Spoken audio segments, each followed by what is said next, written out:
گر به این نقطه رسیدی، به تو سربسته و در پرده بگویم تا کسی نشنود این راز گوهربار جهان را.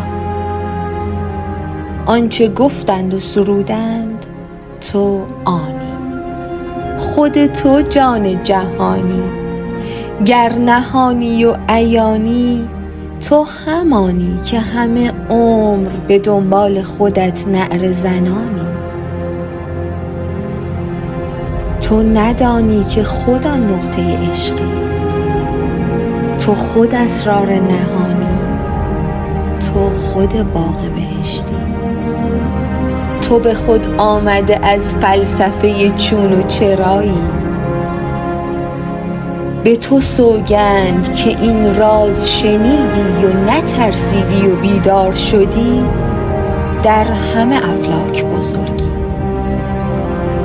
نه که جزئی، نه که چون آب در اندام سبویی، تو خود اویی. به خدا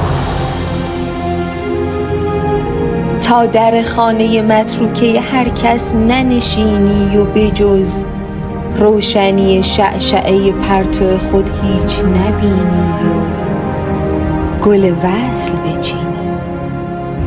به خدا